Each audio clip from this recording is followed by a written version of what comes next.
Good morning बच्चों। गोलीय लेंसों द्वारा अपवर्तन। बच्चों, हमने मिरर के बारे में काफ़ी कुछ जानकारी पढ़ी और अब ऑलमोस्ट वो कंप्लीट भी हो चुका है। आगे बच्चों गोलीय लेंसों के बारे में जानेंगे। बेसिकली दर्पण और लेंस में फ़र्क पहले हमें मालूम होना चाहिए। दर्पण लेंसों से किस प्रकार अलग है, लेंस दर्पण से किस प्रकार अलग है। आपने किसी घड़ीसाज को बहुत छोटे पुर्जों को देखने के लिए छोटे आवर्धक लेंस का उपयोग करते हुए देखा होगा। तो क्या आपने कभी इसको छू के देखा? इसका पृष्ठ समतल है या वक्रित है? ये बीच से मोटा है या किनारों से मोटा है या कैसा है? हम चश्मों में भी लेंस का यूज़ करते हैं और बहुत सारी कॉमन चीज़ों में हम लेंसेस का यूज़ करते हैं। बच्चों, लेंस क्या है? यह प्रकाश किरण को किस प्रकार मोड़ता है, इस बारे में हम जानेंगे। दो पृष्ठों से घिरा हुआ कोई पारदर्शी माध्यम जिसका एक या दोनों पृष्ठ गोलीय हैं। एटलीस्ट एक तो होना ही चाहिए, अर्थात एक पृष्ठ गोलीय होना ही चाहिए। मिरर में क्या था बच्चों, जो दर्पण होते हैं उनमें एक ही पृष्ठ होता है और वो एक तरफ से कोटेड होता है, एक तरफ से उस पर हम पेंट कर देते हैं। इस प्रकार से मिरर यहाँ से पेंट कर दिया, ये उत्तल हो गया, अवतल हो गया। लेकिन जो लेंस होते हैं, लेंसों में दो पृष्ठ होते हैं।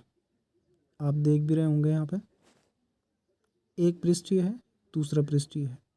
यहाँ पे दोनों ही पृष्ठ जो हैं वो गोलियां हैं, किंतु एक पृष्ठ भी हो जाए गोलियां तो उसको भी हम लेंस ही कहेंगे। जैसे सपोज ये है और एक पृष्ठ सीधा है एकदम, ये है और एक पृष्ठ एकदम सीधा है। इस प्रकार से भी हम लेंसेस बना सकते हैं। एक पृष्ठ मतलब गोलियां रहेगा और एक सीधा रहेगा। और अगर दोनों भी गोलियां हैं तो इस प्रकार की जो एक ज्योमेट्री होती है उसको हम लेंस बोलते हैं बच्चों। तो दो पृष्ठों से घिरा हुआ कोई पारदर्शी माध्यम जिसका एक या दोनों पृष्ठ गोलियां हैं, लेंस कहलाता है। इसका अर्थ यह है कि लेंस का कम से कम एक पृष्ठ गोलियां होता है। एटलीस्ट एक तो होना ही चाहिए, दोनों सीधे नहीं हो सकते।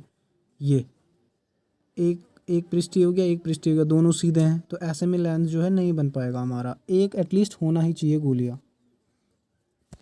ये तो आप लेंस के बारे में ध्यान रखेंगे। और उभरे हुए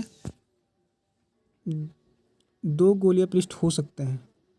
ऐसे लेंस को द्विउत्तल लेंस कहते हैं। ये जो है ये दोनों बाहर की तरफ निकल रखे हैं, ये भी बाहर है, ये भी बाहर है। इनको हम बोलते हैं द्विउत्तल लेंस और सिंपली उत्तल लेंस भी बोलते हैं। द्विउत्तल भी बोल सकते हैं और सिंपली उत्तल भी बोल सकते हैं। इसे केवल उत्तल लेंस भी कहते हैं। देखिए यहाँ पे लिखा,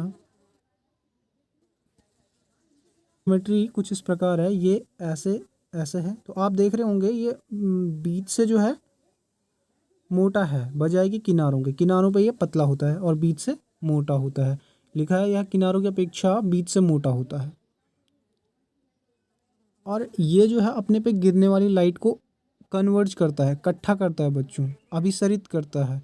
इसीलिए इसको दूसरा नाम इसका अभिसारी लेंस भी है। जो लाइट किरण इस पे गिरती है उनको ये कन्वर्ज करता है, अर्थात इकट्ठा कर देता है।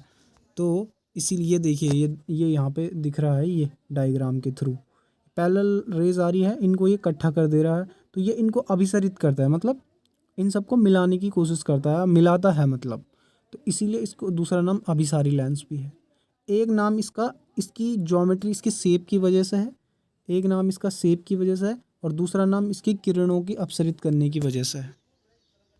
और इसी प्रकार बच्चों द्विअवतल लेंस जो होता है अंदर की ओर वक्रित दो गोलीय पृष्ठों से घिरा हुआ होता है। अगर हम पृष्ठों को अंदर की ओर फोल्ड कर, अंदर की ओर ये जो है गोलीय भाग इनका अंदर की ओर हो तो इनको हम बोलते हैं द्विअवतल लेंस। आप देख रहे हैं कि ये बीच से कम मोटा है बजाय कि किनारों से। इसकी किनारों से विड्थ ज़्यादा होती है, ये देखिए, और बीच में कम विड्थ होती है इसकी। तो इसको बोलते हैं बच्चों द्विअवतल लेंस। ये जो है अपने पे आने वाली लाइटों को अपसरित करता है, फैलाता है। मतलब ये देखिए इस पे जो लाइट बीम गिर रही है उनको ये फैला देता है। ये देखिए ये जो लाइट आएगी इसको फैला देगा, यहाँ से ये लाइट आएगी इसको फैला देगा, आगे ये मिल नहीं सकती है, इसीलिए इसको बोलते हैं अपसारी लेंस, अपसरित कर देता है मतलब। और दूसरा नाम इसका अवतल लेंस है।